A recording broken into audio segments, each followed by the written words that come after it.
Hello guys, my name is One for Glory came from brightermyanmar.com. In the Ganamacho, Hello Wars or a project the software. Didn't Ganamacho, Hello Wars or the software project emulator and run Jimmy. Did you miss you know my emulator the Colorado Twilight, my library AVD device Android virtual device or 2 element. To the channel I don't know the emulator machine out to Yame. Did you know emulator Pandiame? Pandiame don't miss you the Bagaga, Hadia, creeks or Clolio, the chutney Pandine. I miss you material name PM device of news I you know, a little use of your Yame, who are the window you can sell low. Being Joe Harry March here, upon my tap Nakushi, Pama Tapka, Android virtual device. To get a device definition, device definition of the cool. Device definition of the Google, we don't simply the one on Nexus 7, 2012 by Google. Make sure aware, be a measure machine there, and I image finder, but the SDK, emulator image finder, Magan, same be pitted there. So already the cool assembly don't pillow, Nexus 7, 2012 by Google on SM. To the chat click select map. Click နေပြီးတော့ select မှတ်ပြီးရင်ညာဘက်က create AVD ဆိုတဲ့ pattern လေးကိုတစ်ချက်နှိပ်ချလိုက်ဒါဆိုရင်ကျွန်တော်ဒီလို window ပေးလိုက်မယ်ဖြစ်တင်လာအားလုံးတို့လိုလိုဖြစ်ပြီးတာအမှမှကျွန်တော် CPU ကိုမိတ်ဆွေတို့သုံး ARM EABI V7 ကိုတစ်ချက်ရွေးပြီးထားပြီးရင်ကျွန်တော် skin မှာ dynamic screen with hardware control လို့ရွေးထားလိုက်သူက memory RAM 1024 megabyte တောင်းလိုက်မယ်ရတယ်ကျွန်တော် 1GB ပေါ့နော်ပြီး internet storage မှာ200လောက်ထားလိုက်နောက်မှကျွန်တော်လိုအပ်ရင် internet storage ကိုထပ်မြင့်မယ်ပြီးရင်ကျွန်တော် okay ပဲတစ်ချက်နှိပ်လိုက်ပြီးရင်သူ run လို့ရပြီ okay တစ်ချက်နှိပ်လိုက်မယ်ပြီးရင်ကျွန်တော်ကသူတစ်ချက်နှိပ်ပြီးတော့ start လို့ပြောလိုက်မယ် start ဆိုရင်ကျွန်တော် screen size တအားကြီးနေတယ်ကျွန်တော် screen size သေးမလားလို့မေးတယ်လို့ဆိုတော့မိတ်ဆွေတို့ကျွန်တော် screen size ကို scale down လုပ်ပြီးမသေးပြတော့ဘူးဒီတိုင်းပဲ run ပြမယ်ကျွန်တော် launch လို့တစ်ချက်နှိပ်လိုက်မယ်ခဏစောင့်အောင်မယ်သူစအောင် run နေပြီ run နေနည်းနည်းကြာတတ်တယ်အဲ့ဒါကိုကျွန်တော် run နေတော့မှမိတ်ဆွေတို့ကျွန်တော်တစ်ခြားပြောပြမယ် okay ဒီကောင်စ run နေပြီကျွန်တော်တို့ဒုခဏ run နေတော့မှခဏစောင့်ပေးရမယ်ဒီကောင်ကိုကျွန်တော် close လိုက်တော့ဒီကောင်ကိုလည်း close လိုက်တော့ဒီမှာ run နေနော် run နေချိန်ကျွန်တော်ခဏစောင့်ရမယ်မိတ်ဆွေတို့ပြောပြမယ်ကျွန်တော်ဒီမှာ project တစ်ခုတည်ဆောက်ပြီးခေဆိုရင် file တွေ folder တွေအများကြီးပါတယ်ကျွန်တော်နောက်တင်ကမ်းမှာ file တွေ folder တွေအကြောင်းအားလုံးကိုသေးရှင်းပြပေးပါမယ်ဒီဘက်တခြားကျွန်တော်တို့ Android development အကြောင်းကိုတိုက်ရိုက်သွားနိုင်အောင်မဟုတ်သေးဘူး lower the project တွေရှင်းလင်းမှုကိုအရင်သွားရမယ်မိတ်ဆွေတို့ကျွန်တော်ရှင်းပြတဲ့အချက်တွေကိုတခြားသဘောပေါက်သွားရင် Android develop လုပ်ရတာအများကြီးပူလွယ်လာနိုင်မယ်အခုဒီမှာကျွန်တော် emulator run နေတယ် Google မှာကျွန်တော်အသုံးဝင်တဲ့ batch file တွေအများကြီးရှိတယ်ဒါကျွန်တော် project တွေတည်ဆောက်ထားတာ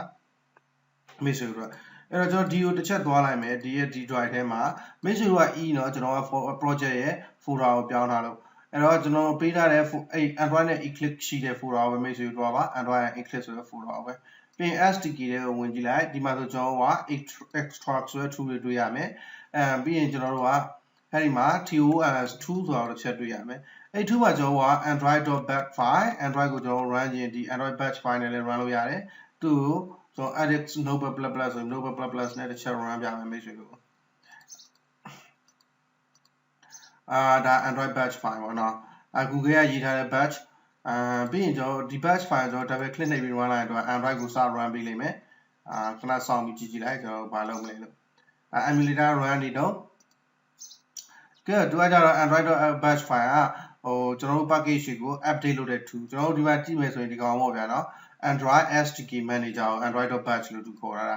Android SDK Manager မိတ်ဆွေတို့ကပုံမှန်အားဖြင့်အဲ့ဒီ Eclipse project ထဲကဝင်ပြီးတော့အဲ့ဒီ SDK Manager ကို click နှိပ်ပြီးဖွင့်တယ်အဲ့လိုမဖွင့်ခြင်းလဲကျွန်တော် Android.batch tool ကိုတစ်ချက်သွားဖွင့်ရင်လည်းဒီ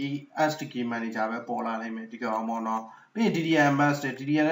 DDMS က David Debug Monitor Server သူကကျွန်တော်တို့ application ကို debug လုပ်တဲ့အခါမှာ debug အပြောင်းလဲအားလုံးကိုအသေးသေးကြည့်ရှုနေလို့ရတဲ့ကောင်သူကဒီတစ်ခုမှာတော့ DDMS က duplicate ဖြစ်နေတယ်သုံးလို့မရအောင်ဒီလိုမိတ်ဆွေတို့သုံးရင် DDMS ကို here monitor.bat ဆိုတဲ့ file ကိုဖွင့်ပြီးသုံးလို့ရတယ်ရပြီကျွန်တော် emulator ကိုတစ်ချက်ပြန်သွားလိုက်မယ်ပြီးတော့ကျွန်တော်ဒီမှာလာပြီးတော့ okay တစ်ချက်နှိပ်လိုက်မယ် emulator run နေလိမ့်မယ် good အဲ့တော့ဒီ emulator မှာကျွန်တော် application ကို run မှာဖြစ်တဲ့အတွက်ကြောင့် application run ခြင်းကျွန်တော် configuration လုပ်ရတယ်ပုံမှန်အားဖြင့်တော့နောက်ပိုင်းကျွန်တော်တို့က hide cloud အစိမ်းအောင်လေးကိုနှိပ်ပြီး run သွားလို့ရတယ် ပြီးရင်ဒါမှမဟုတ်ရင်လည်း project ပေါ်မှာ right click ထောက်နောက်တစ်နည်းရကြတော့ပြီးရင် run as ဆိုပြီးတော့ Android application လို့ click နှိပ်ပြီး run လို့ရတယ်ပထမဦးဆုံးအချိန်စစချင်းမှာတော့ကျွန်တော်တို့က run configuration တစ်ချက်လုပ်ပေးရမယ်အဲ့ဒါကြောင့်ကျွန်တော်တို့ကအဲ့ဒီ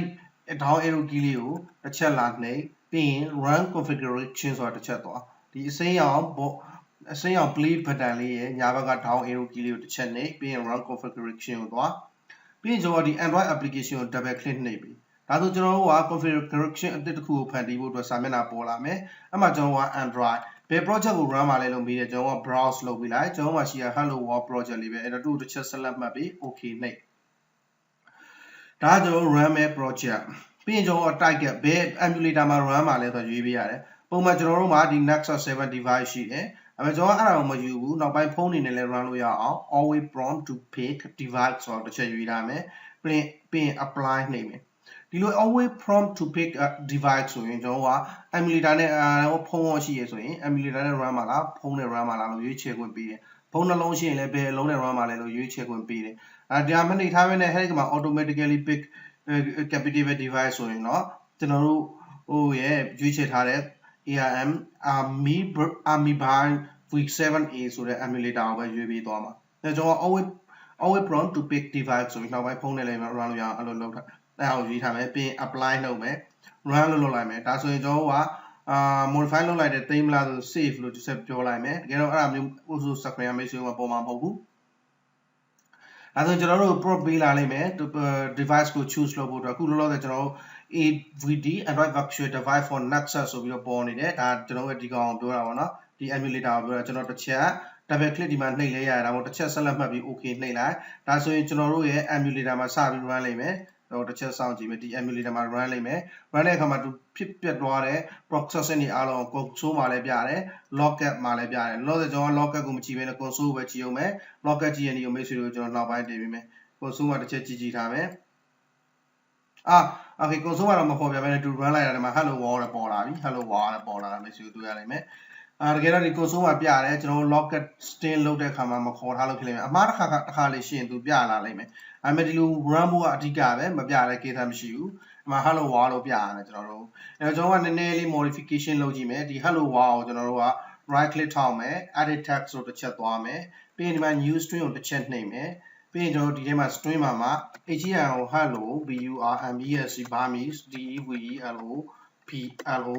developer hello Burmese developer ကိုတစ်ချက်ပေးမယ် string ရဲ့ reference value ကိုကျွန်တော် string folder ထဲမှာ reference လုပ်မဲ့ value ကိုBURMESC Burmese D လို့ပဲပြောထားလိုက်မယ် Burmese developer အတူပေါ့ပြီးရင် okay နှိပ်မယ်ပြီးရင်ဒီမှာ Burmese D ကိုတစ်ချက်ရွေးပြီး okay နှိပ်လိုက်ဒါဆိုရင် hello Burmese developer ဆိုတဲ့စာသားပြောင်းသွားနိုင်တယ်ကျွန်တော်နည်းနည်းမိတ်ဆွေတို့ပုံကြီးချဲပြမယ်ဒီလိုပြောင်းသွားနိုင်မယ်ပေါ့ hello Burmese developerသူ့မှာကျွန်တော်ကစလုံးကြီးခြင်းနဲ့ထူခြင်းနဲ့ဆိုရင်ဒီမှာပဲကျွန်တော် double click နှိပ်ပြီးဝင်လိုက်ဒါဆိုရင်ဒီမှာစလုံးကြီးထူလို့ရတဲ့နေရာပြတယ် text view နဲ့ပတ်သက်တဲ့ဟာ Android မှာအားလုံးက view တွေပဲအဲ့တော့ကျွန်တော်ဒီမှာလာပဲသူ့ကို Android ရဲ့ TXT size ကိုနည်းနည်းကြည့်လိုက်မယ်25 sp လို့ scale independent pixel sp ကပြီး Android ရဲ့DXT STYI style ကိုကျွန်တော်သူ့ကို BOLD text size ကိုပြောင်းတော့ကျွန်တော်အရင်ပြမယ်မိတ်ဆွေတို့ text size ကိုပြောင်းလိုက်တော့စလုံးပိုကြီးလာလိမ့်မယ်မိတ်ဆွေတို့ဒီမှာတစ်ချက်ကြည့်လိုက်စလုံးပိုကြီးလာအဲ့ကြီးလာတဲ့စလုံးမှာကျွန်တော်ကဘိုးတင်ခြင်းနဲ့ထူခြင်းလို့ပေါ့နော် Android ရဲ့ STYI style ကိုကျွန်တော်က BOLD ဘိုးလို့လုပ်လိုက်မယ်ဒါဆိုရင်စလုံးမှာထူသွားလိမ့်မယ်အဲ့ဒီအချိန်နဲ့ကျွန်တော်တို့ save ပြီးတစ်ချက်လောက် run ကြည့်မယ် Harry emulator မှာပုံမှန် hello world ပဲပေါ်နေပေါ့အဲ့တော့အစောကလို့ configure လုပ်စရာမလိုတော့ဘူးတစ်ခေါက် configure လုပ်ပြီးသွားပြီဖြစ်တဲ့အတွက်ကြောင့်ဒီမှာလာပြီးကျွန်တော်အစိမ်းအောင် button လေးမှာနှိပ်ပြီးတော့ run အောင်နေမယ် run ခဏဆောင်းရတယ်ဆောင်းပြီးတော့ဒီမှာလာကြည့်လိုက်ခဏလေးပါပဲသူကကျွန်တော်ဒီမှာ run တာသူကမ run ဖြစ်ဘူးဖြစ်နေဘာကြောင့်လဲဆိုတော့ကျွန်တော်က XML file မှာဒီလိုတည်ထားပြီးတော့ဒီ cloud ကိုလာနှိပ်ရင်မ run ဘူး Java file မှာလာပြီးတော့တည်ထားပြီးမှ Java file ကို focus လုပ်ထားပြီးမှသူကမှာ focus လုပ်ပြီး run မှာသူကအလုပ်လုပ်လိမ့်မယ်ဒါဆိုအောက်မှာ compile လုပ်နေတွေ့ရမယ်ညာဘက်ထောက်မှာပြီးရင်ဒီမှာ window လေးပေါ်လာပြီ double click နှိပ် okay ကျွန်တော်ဆုံးက double click နှိပ်လိုက်ရင်စပြီးတော့ emulator မှာသူ install လုပ်လိမ့်မယ်ကျွန်တော်ဆုံးကမှားခဲ့တဲ့အမှားကိုပြောပြမယ် main.xml file မှာဘယ်တော့မှ run ရင်အလုပ်လုပ်မှာမဟုတ်ဘူး run ရင်ဘယ်တော့မှအလုပ်လုပ်ဘူးအဲဒါ focus ကို main.java တို့မဟုတ် manifest တို့မဟုတ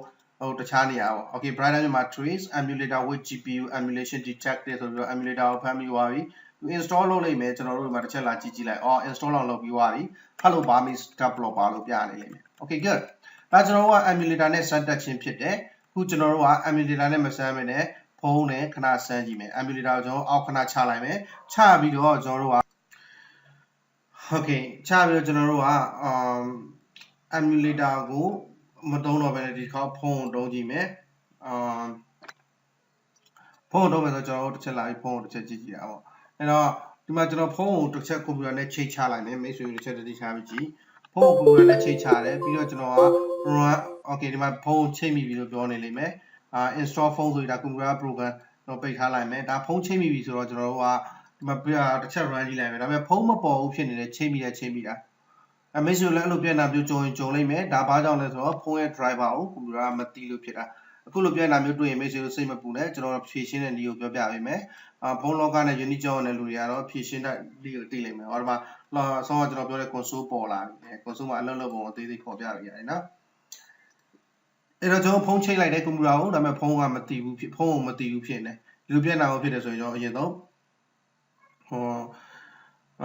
folder ကိုဖွင့်လိုက်ကျွန်တော်ဘယ် folder လဲဆိုတော့ Android ရဲ့ eclipse တင်ထားတဲ့ folder အခုကျွန်တော်ကနေရာပြောင်းလိုက်လို့မိတ်ဆွေတို့ကတော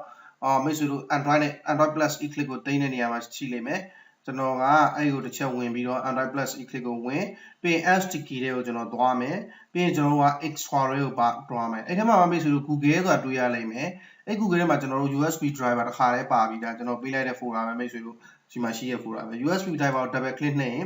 ့ဒီလို file တွေ့လိမ့်မယ်ကျွန်တော် install လုပ်ရမှာ interface file ဖြစ်တဲ့ android_win_usb ဆိုတဲ့ interface file ကိုကျွန်တော် install လုပ်ရမှာအဲ့တော့ကြောင့်ကျွန်တော်ဘာလုပ်ရမလဲဆိုတော့ကွန်ပျူတာဒါကျွန်တော် file ရှိတဲ့နေရာကိုပြတကယ် install လုပ်တော့မယ်ဆိုရင်မိတ်ဆွေ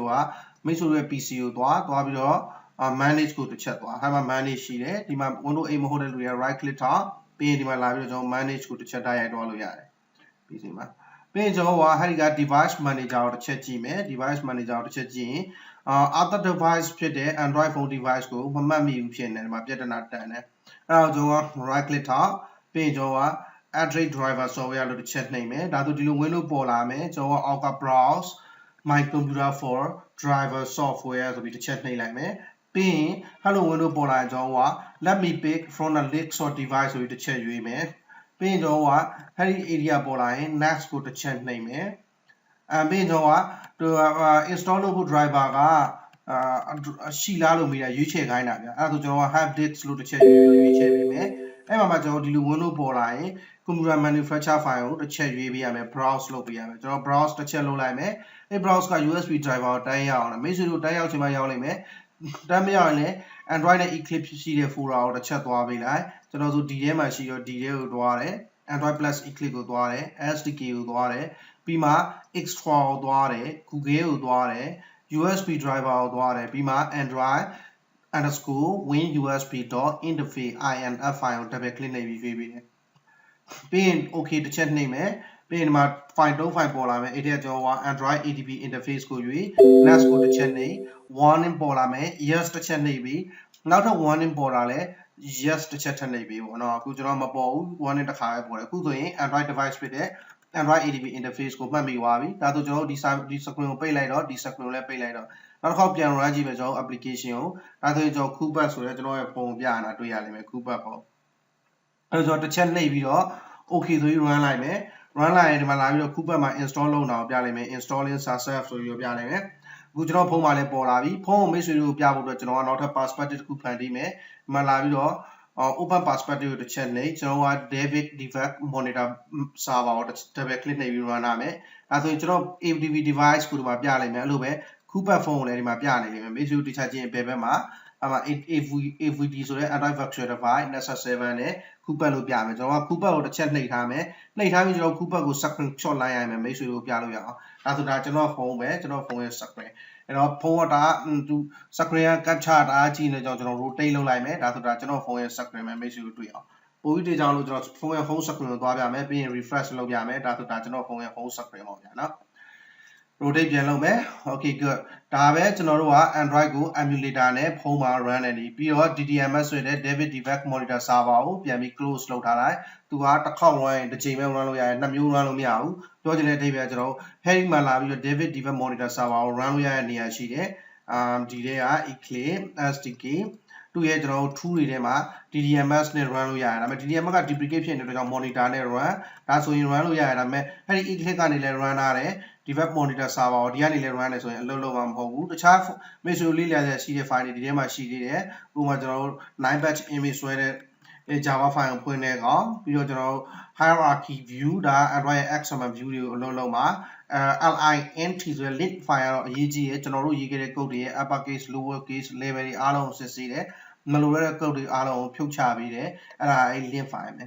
Okay ကျေးဇူးအများကြီးတင်ပါတယ်နောက်တင်ကန်းစာကြရင်ကျွန်တော်တို့က project structure အကြောင်းအသေးသေးလေ့လာအောင်မယ်ဒီတင်ကန်းစာမှာတော့ Android iPhone နဲ့ Emulator တို့မှာ project run တဲ့ပုံကိုတင်ပြခဲ့တယ်